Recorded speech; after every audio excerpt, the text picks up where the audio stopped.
Video games have a certain way of stirring emotions inside the player that other media can't reproduce. When a game connects with you, you feel the emotions displayed in the game, whether they be fear, anger, or, in this case, depression. The characters on this list are the 10 that I believe throw the most depression onto the gamer. Let's go over the guidelines. First off, only one character per franchise. Second, just because a character is depressed doesn't necessarily mean that they are depressing. Good examples of this are Cloud and Samus Aran, where the characters themselves are depressed, but the gamer perceives them as whiny or insecure. Now, before I get a million hate comments for that statement, let's begin.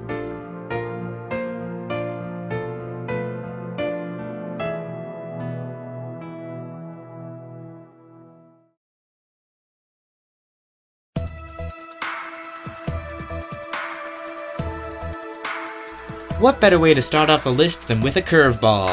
At number 10, we have the Super Guide. While it itself is not a character, it is presented as one, so I say it qualifies. The Super Guide comes in a different form in every game it appears in, but the basic concept remains the same. If you fail the same level enough times, it will appear and offer to play through the level for you. This is supposed to be helpful, to show you how to get through a tricky section of the stage. The problem with this is that we usually know how we're supposed to do something, we're just having trouble doing it. Also, if we really need to see how to complete a level, there's this wonderful new thing on the market called Internet. But back on topic, the Super Guide exists only to tell you that you suck at the game. And when you suck so much that the game flat out tells it to your face, it's pretty depressing. Congratulations, you are now ranked 10th.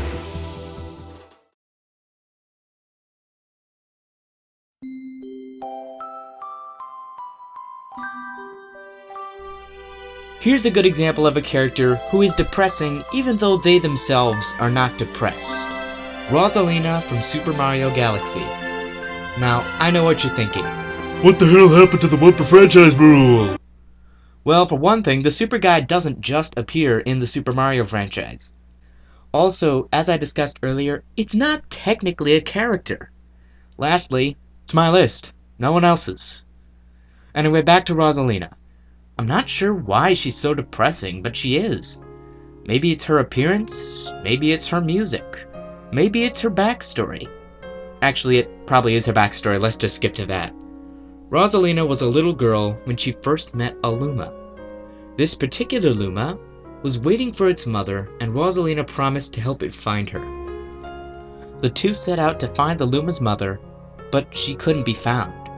And Rosalina then realized that she would never reunite with her family again. Both of them without their mothers, they decide to take care of each other and build their own home. More Lumas appear, and Rosalina becomes the mama of all of them. She would look back at Earth and remember all the good times she had with her family and burst into tears. Some would argue that this is the story of an ignorant little girl who ran away from home, but I argue otherwise. It's a genuinely touching story, especially from a Mario game. Congratulations, you are now ranked number 9.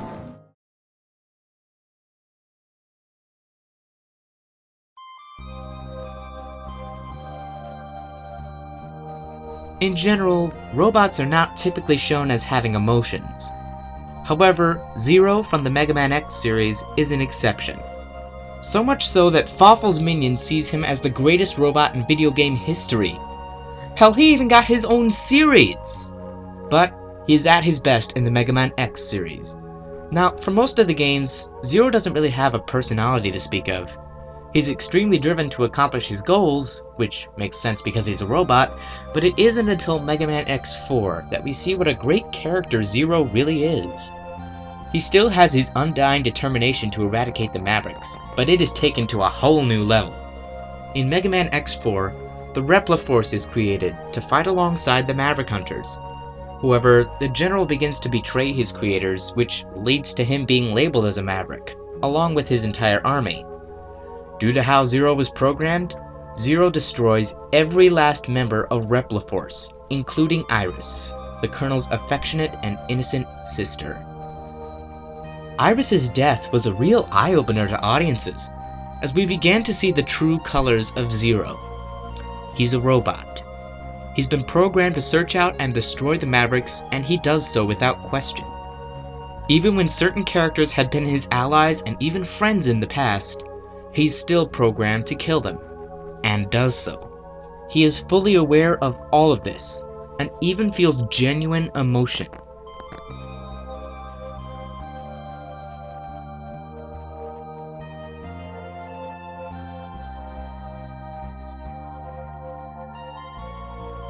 You are now ranked 8th.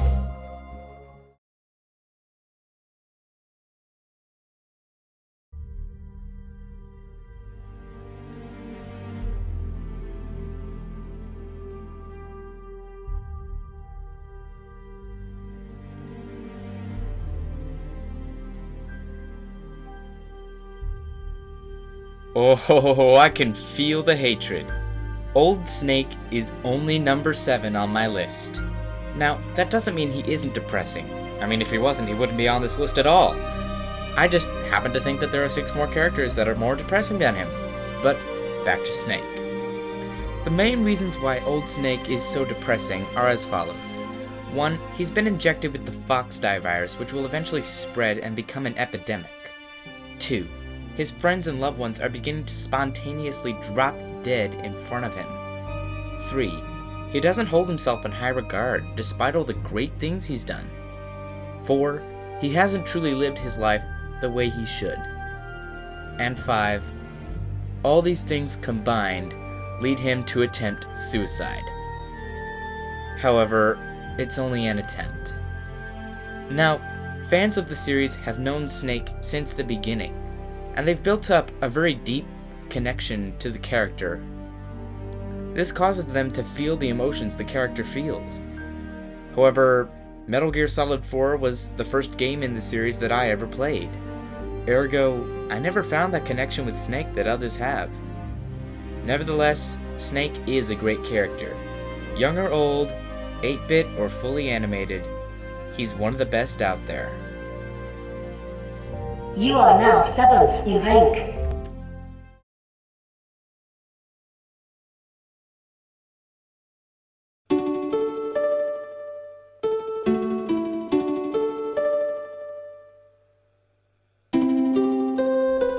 Oh ho ho, you know exactly where I'm going with this. Celes Chere from Final Fantasy VI was one of the first characters in a game to stir emotion in the player.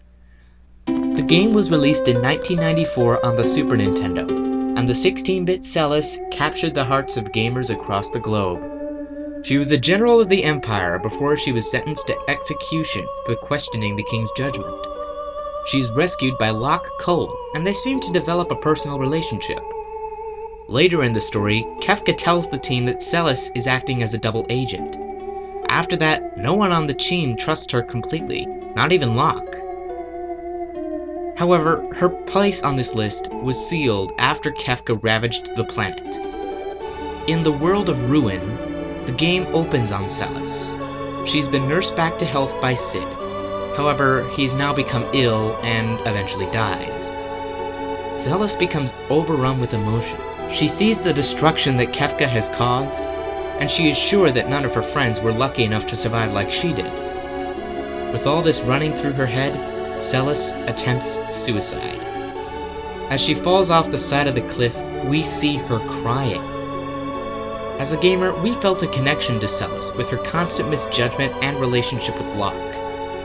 However, like Old Snake, she doesn't succeed in committing suicide. But any way you slice it, Celes is a character for the ages. There's a reason why director Yoshinori Kitase said Celes was his favorite character in the game. One question though. Why the hell was Celes left out of Dissidia? You are now 6th in rank.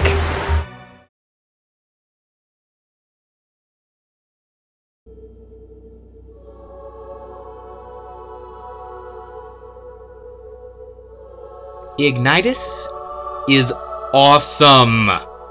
He's the leader of the Dragon Guardians and master of the fire element. He's an incredibly skilled fighter, and he is voiced by Gary Oldman. You know, the guy who played Sirius Black in the Harry Potter films? That guy's awesome! However, despite his blatant awesomeness, Ignitus is actually a very deep character. Even from the first screen of A New Beginning, we can tell that Ignitus will play a large part in the Legend series. In the year of the dragon, in a world beyond the realms,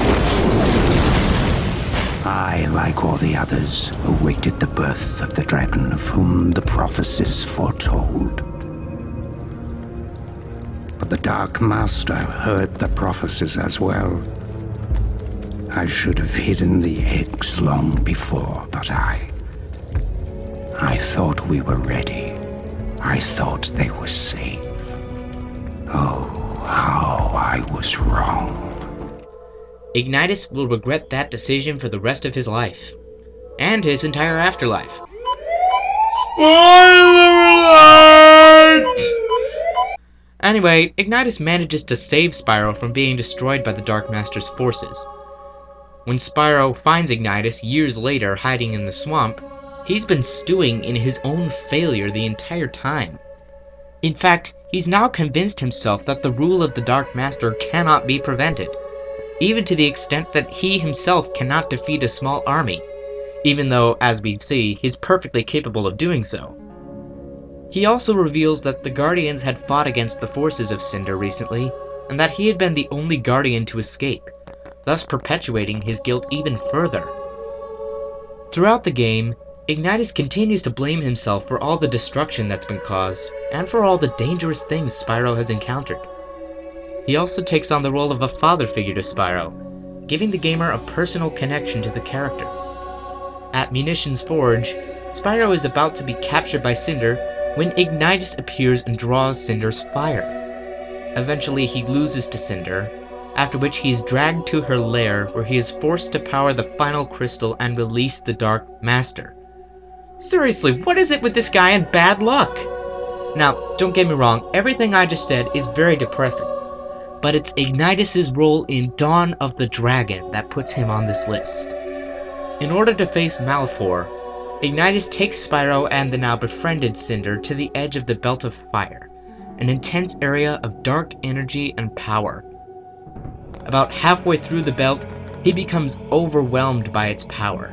With his last bit of strength, Ignitus sacrifices himself to get Spyro and Cinder to safety. Considering his awesome design, avuncular nature, and never-ending guilt, Ignitus' death, in my opinion, is one of the most heartbreaking in video game history, even above Aeris.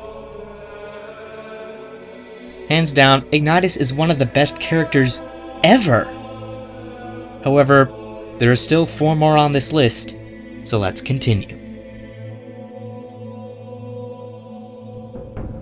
You are now ranked 5th.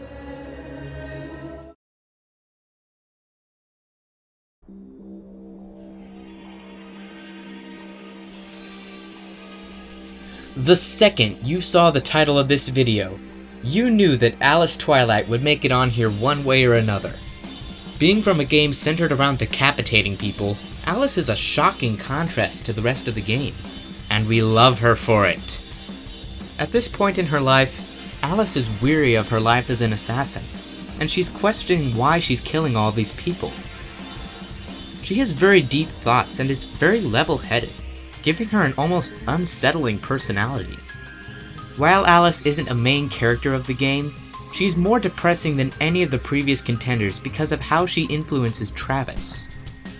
Travis was beginning to feel the same way about his career as Alice did after he killed Margaret Moonlight and Captain Vladimir. Both Travis and the gamer were unsure if anyone else felt this way. Enter Alice. Just the sheer magnitude of her personality was enough for the gamer to immediately like Alice. But unfortunately, she was standing between Travis and revenge, so Travis had to kill her. After he does so, Travis reaches his breaking point. he now knows that his killing has no purpose whatsoever, and that his bloody mission to shut down the UAA is anything but heroic.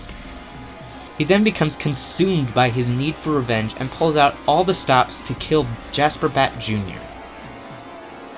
In the ending to the game, Travis and Sylvia realize that they have a true emotional connection instead of just a physical one. This entire roller coaster of emotions can be overwhelming or even confusing to the gamer, but the end result is depression. Alice Twilight Is now ranked 4th place.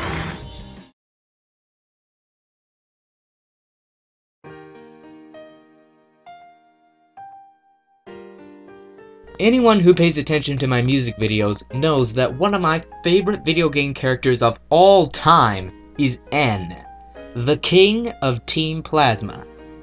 Where do I even begin with this guy? Let's start with his personality. He's aloof and mysterious. He's very intellectual and level-headed. He speaks clearly and with emotion, and while he believes strongly in his ideals, he fully acknowledges that others don't have the same thoughts he does. Speaking of his ideals, this guy can supposedly speak to Pokemon, and he often hears them saying that they enjoy their lives in the wild. This leads N to believe that all Pokemon should be liberated and freed from their masters.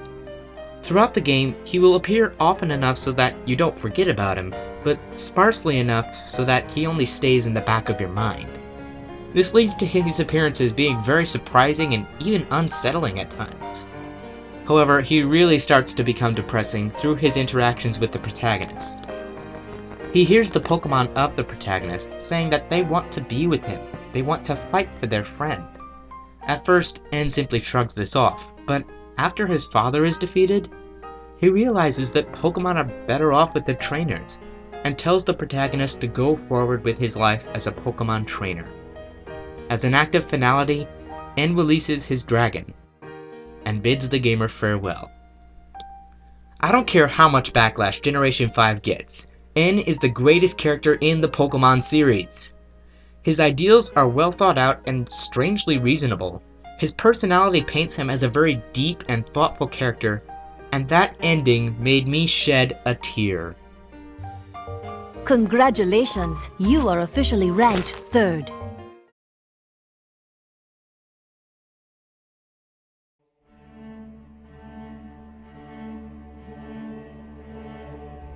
Anyone who's played Shadow of the Colossus knows exactly where I'm going with this.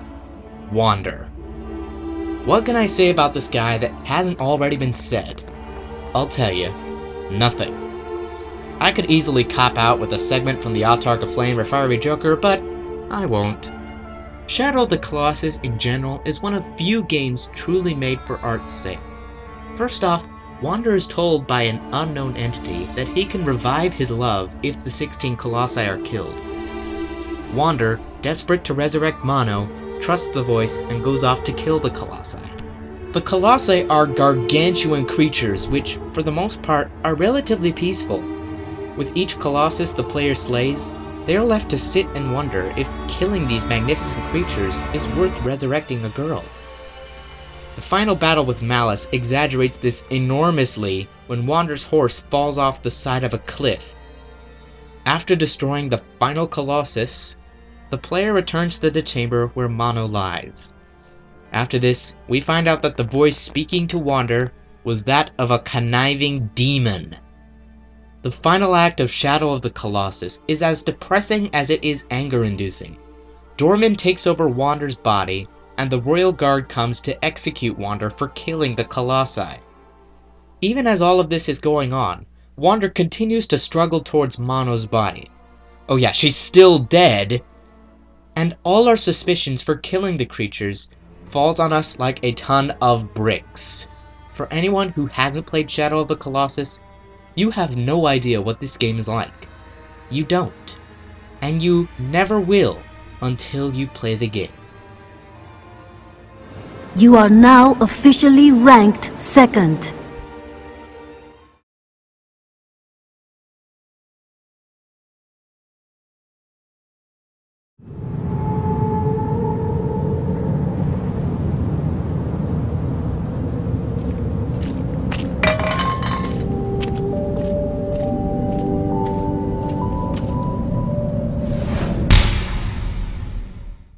no one, I repeat, no one, should be able to look me in the eye and tell me that Mother 3 didn't make them cry, at least on the inside. Just its reputation alone gives it enough reason to put it on my list. Josh Scorcher and Peanut3423 called it the saddest game ever made. And the main reason for that was Lucas. The protagonist of the game, Lucas goes through so much emotional turmoil throughout the game that it would be impossible to describe it all in just a short segment. However, I'll do my best to do just that. First off, Lucas's mother was killed at the beginning of the game. At her funeral, Lucas can't handle that his mother is gone and runs away. This scene reminded me all too much of my own grandmother's funeral and the sadness that I felt that day. Lucas's father is jailed and his brother goes missing. I mean, come on, how much family can you possibly take away from this kid? In Chapter 6, Lucas sees Hanawa's ghost, thus reminding us of the emotions that Lucas must be going through. Finally, at the end of the game, Lucas fights against his brother, who has been killed, resurrected, and brainwashed by Porky. Throughout the entire fight, both Lucas and the masked man begin to cry, shut their eyes, close off their senses, and even refuse to hurt each other. Finally, at the end of the battle, Klaus commits suicide, and, unlike Snake and Celes, succeeds. However, Lucas is more grown up than he was at the beginning of the game, and is able to handle the loss of his brother. Even before having played the game, its reputation was depressing. Now having actually played the game, those emotions have been multiplied exponentially. I don't care how many people believe that Old Snake or Wander should have been number 1, I'm the Phoenix King, and why did they have to ruin such an emotional game with one of the worst endings in history?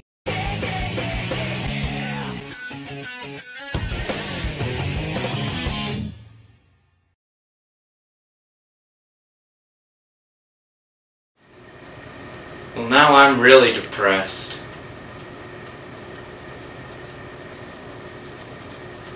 Need something to cheer me up.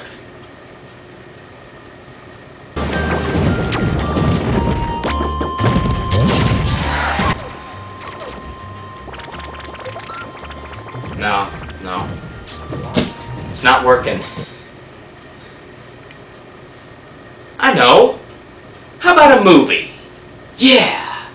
Pop some popcorn, watch a movie, that'll cheer me up.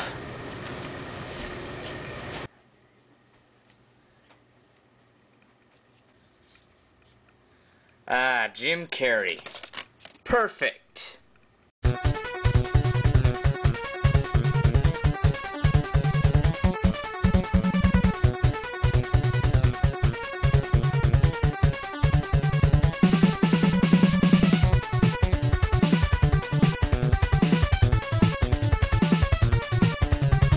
The Prime Minister of Sweden visited Washington today, and my tiny little nipples went to France. Check the prompter. I'm feeling better already. Prompt just fine. Evan, read the copy, please. The You know, wouldn't it be great if this movie had a sequel? You know, not one of those like half-budget, low-income ones, but one of those good ones that actually puts thought in. What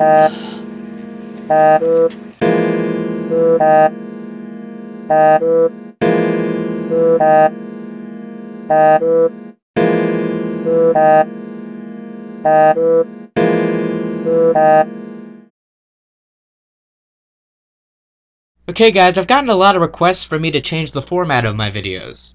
Personally, I didn't see what was wrong with the old format, but as they say in the business, the customer is always right. So, I changed my format for this video. If you like the new format, leave me a comment or send me a personal message. If you don't like the new format, do the same thing. Your comments will help me to create better videos in the future.